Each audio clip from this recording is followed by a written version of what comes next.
Hello, beautiful people. And welcome, hi, to a video on Razor. Yeah, that's right, Razor. There's a team with Razor that actually works, and I want to focus on it because I think it's a very interesting team. It really showcases a lot of the interactions that Dendro has, like a lot of them. A lot of the like hidden interactions, the gauge mechanics that Dendro has. So I wanna talk about them a little bit. Very generic overview. This is a full EM Razor team. I'm using Favonius Greatsword with a 4-piece Gilded Dreams. I have my Bennett on 4-piece Instructor with the new Sapwood Blade. I have it R4, it's not level 90, whatever. I'm using Dendro main character on Favonius Sword, and I'm using Xingqiu on Sac Sword. Right now, he doesn't really have artifacts, because I wanted to show how much of the damage is coming from Razor earlier. So, first things first, I want to show how it actually does. So let's do that.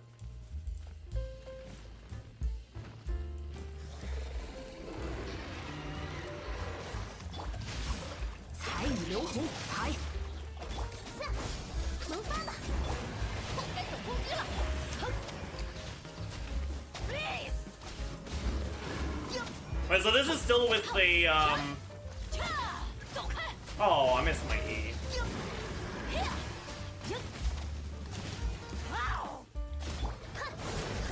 This is still with, no artifacts on my Xingqiu other than an ER sense, right?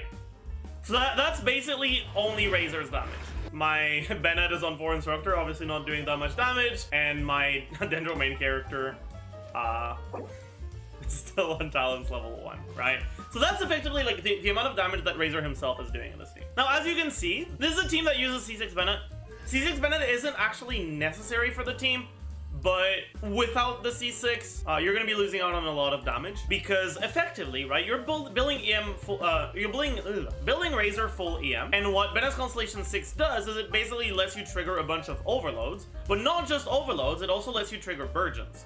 So let's go over a few of the interactions that are actually used in this team. The first interaction is what happens when you apply Dendro and then Hydro. Well, regenerate 2 seeds. Very cool. But what happens if you do it the other way around? What if you do Hydro into Dendro? Oh, we only get 1 seed, and the aura's gone. Because when you apply Dendro on Hydro, it removes more aura, and you basically just end up getting less seeds. However, if you do it like this, we get 1 seed, but he still has Dendro, and then I can shoot him and get another seed. So if you trigger Dendro on Electro Charge, instead of just on Hydro, you trigger Quicken, and then you can react with that Quicken aura to generate a second seed. So you still end up with 2 seeds per Dendro application. So this leads you to benefiting and generating more seeds when the enemies are affected by Electro. Usually, when you do that, then you'll be forced to Hyper Bloom, and the Hyper Bloom is single target, right? Which means that, sure, you'll generate your seeds, and then they'll do single target damage. But in this team, when Bennett has his C6 activated and Razor is attacking inside of it, he's gonna be applying Electro to the enemy and applying Pyro, which means he can also trigger Burgeon, not just Hyper Bloom.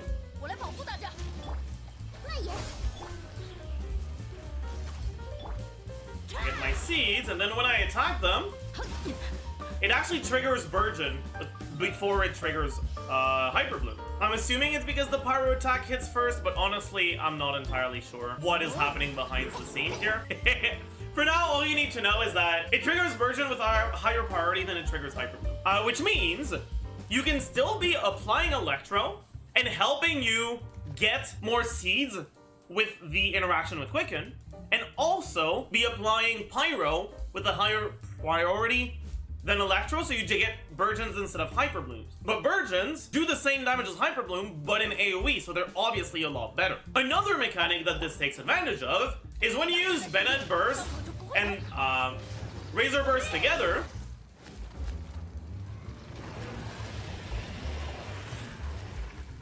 you actually get self-overloads. And, well, because you want to build him fully M for his Hyper Blooms and his Burgeons anyways, then that's good. But then on top of that, you're also getting, well, the attacks, right? You're attacking the enemy with Electro and Pyro with Razor, so you're getting more overloads from that. But when you have a Xingqiu on your team, what do pyro attacks do?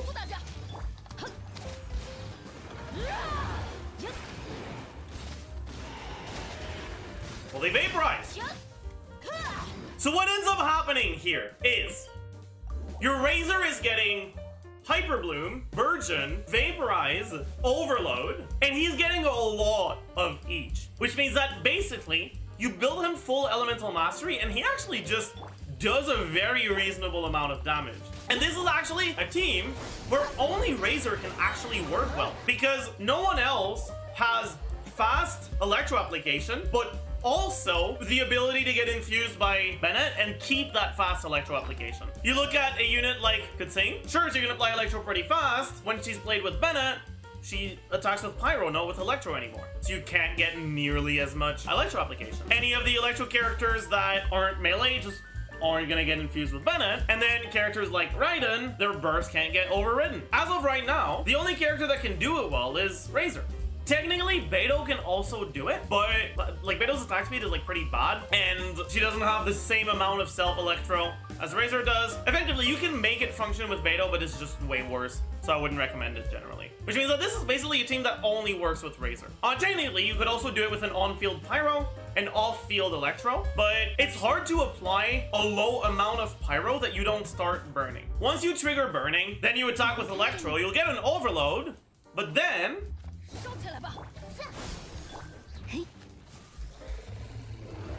there's no more Dendro. And if I don't apply 2 units of Pyro with Bennett, if I apply 1 instead,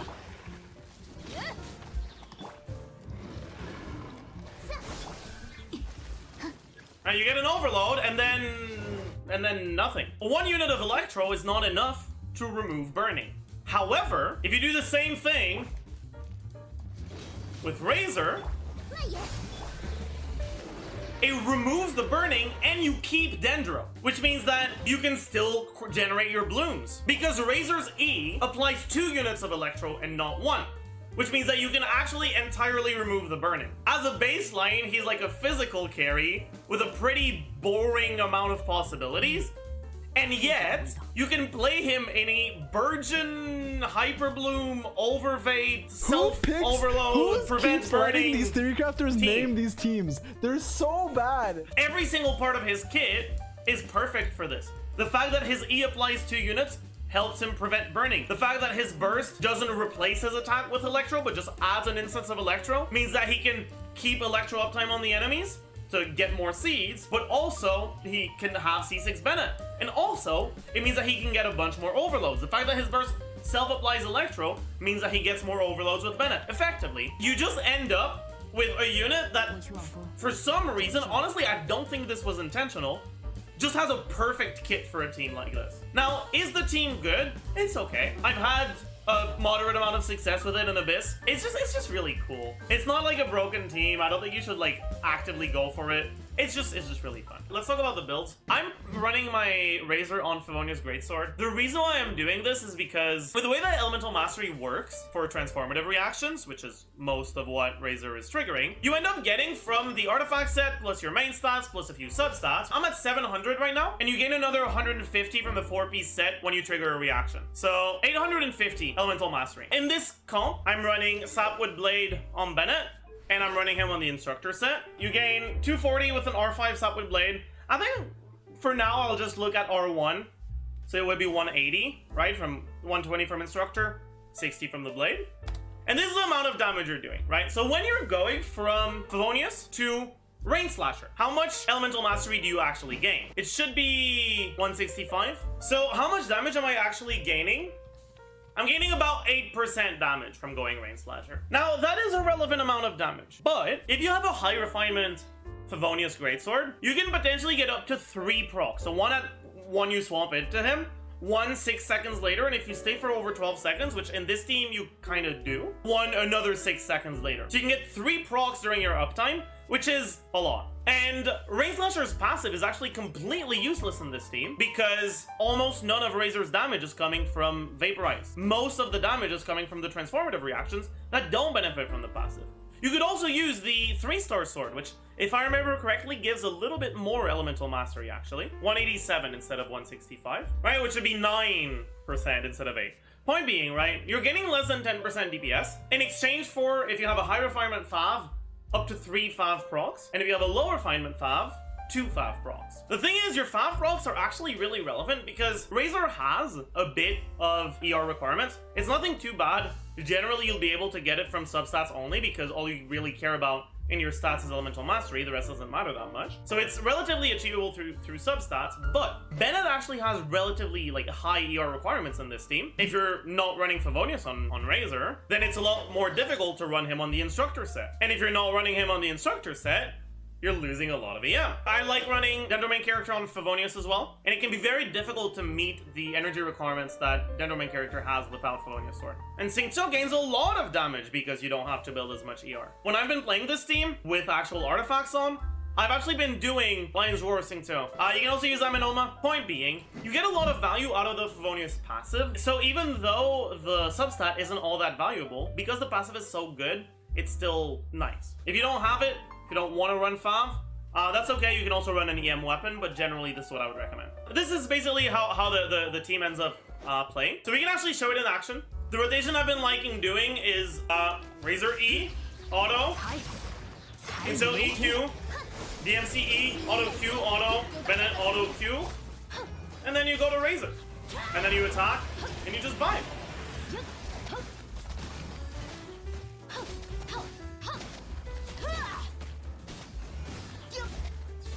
So Jerry Jab is generally not the best at showing teams like this because the hitboxes are really weird. So I'm gonna go show it in Abyss. I'll go show it against 12-2-2 because it's a very good AoE team, right? So let's show it where it's good.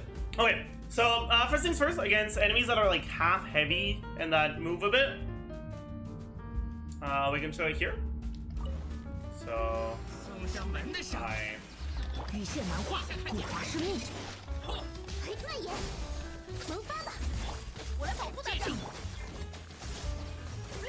one thing that you really want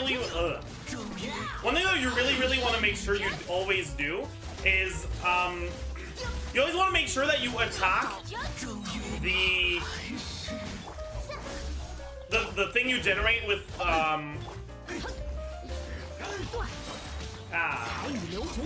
right, the Dendro main character's burst. You want to attack it once before you use Bennett's burst, so that you can hit it with the Rain Swords from C6's burst before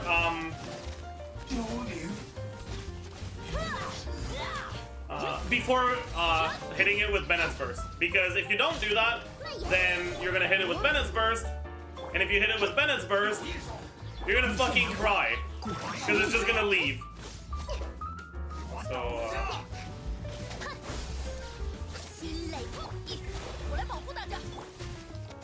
I'm a little worried about this.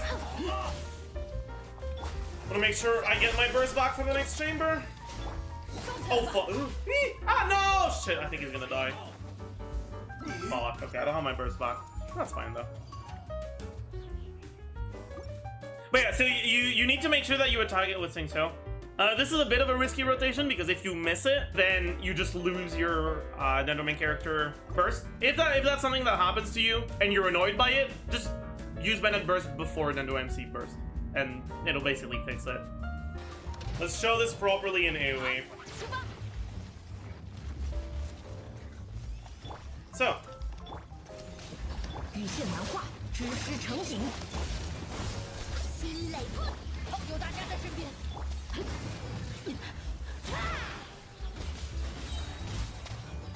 As you can see, right, we're getting a lot of numbers on screen. And we're getting a lot of damage. And keep in mind, right, our only form of AoE in this team, technically Dendro main character has an AoE burst, but Dendro main character does no damage. So our only actual form of AoE here is Razor. This is all Razor's damage. Which is why this team is so funny. Because you see this, and you see basically every color under the sun except white. Every color except the fucking physical color from the physical carry. And it's so funny. You see pyro numbers, you see overload, which is also pyro damage, but for some reason has a different color. You see electro charge and electro numbers. You see hydro numbers. You see green numbers from the hyper blooms and the burgeons, and from the Dendro MC. You just don't see physical. And it's so funny. And unironically, this team is good. It's a very situational team because it is Circle Impact. You don't have a grouper, but it is still good single target. Like we can go back against the Rune Serpent. It's not nearly as good single target as it is in AoE because you're generating more seeds in AoE than you do in single target, which means that you burgeon a lot more in AoE than you do in single target. But yeah, so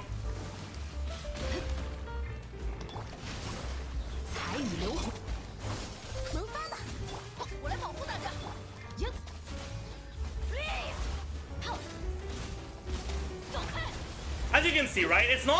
We're not seeing nearly as many numbers, right?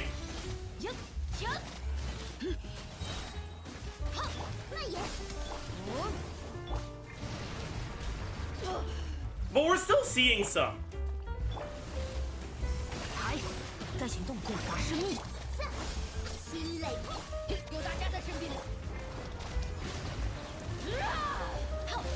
Nah, now he's gonna do his annoying one. Wait, no, he's not. Okay. Well, that's also not very good because now he... That's what I meant, right? Sometimes he's just gonna leave the AoE of your Circle Impact and you're just like, oh, well, that sucks. Kind of wish I wasn't stuck here. That being said, against the Rune Serpent specifically, it's okay because when he does this attack... I kind of fucked that up, though. Razor's self-overloads are really good at... I mean, obviously they're not gonna work when I say they're good at it, right? Of course. Okay, there we go. Razor's self-overloads are really good at actually hitting the weakness core that the Serpent has.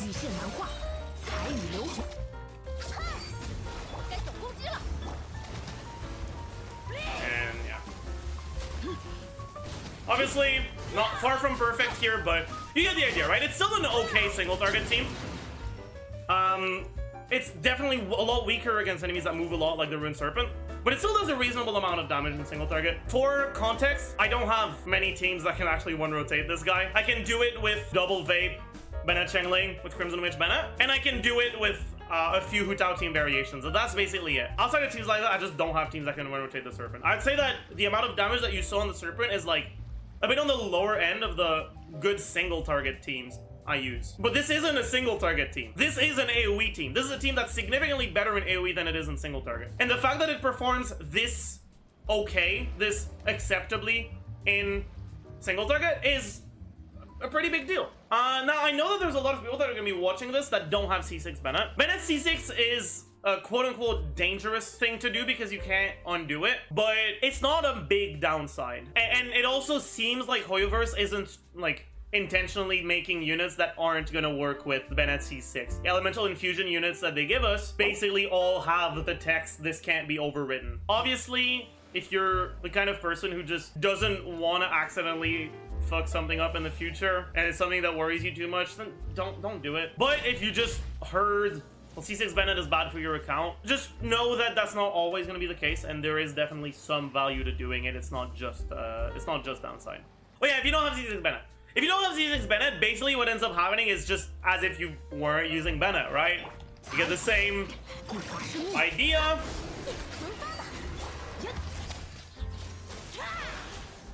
And it's still okay, right? It's still okay damage. It's just not nearly as good, obviously, and it ends up scaling a lot worse in AoE than it does if you do have the C6 Bennett. But also, as you can see, when you're in single target, it's not that big of a decrease in damage, which means that when you're against an enemy like the Rune Serpent, sometimes you'll have to go outside of Bennett's circle, which is obviously a massive DPS loss. But because it's single target, it's not as much as it otherwise would be. And it's part of the reason why I really like Hydro Transfiguration on Dendro main character. With Dendro MC, the best Transfiguration you can get is the Hydro one. So whenever you hit the lamp with Hydro, Electro, or Pyro, it transfigures. The Pyro one makes it explode immediately, which makes you lose your Dendro application, which you really don't want. But once it's transfigured into Hydro or Electro, it won't transfigure into Pyro. The Hydro one is generally the best because the Electro one doesn't actually increase the elemental application. The way that the ICD works is at a baseline, it hits every 1.5 seconds. So the timer resets happens at 2.5 seconds. So you have hit at time equals 0, then at 1.5 you have your second hit, and then at 3 you have your third hit. But because the ICD is 2.5 seconds, then you end up getting your third hit. And then 4th hit, you don't have it. And then 5th hit, you do.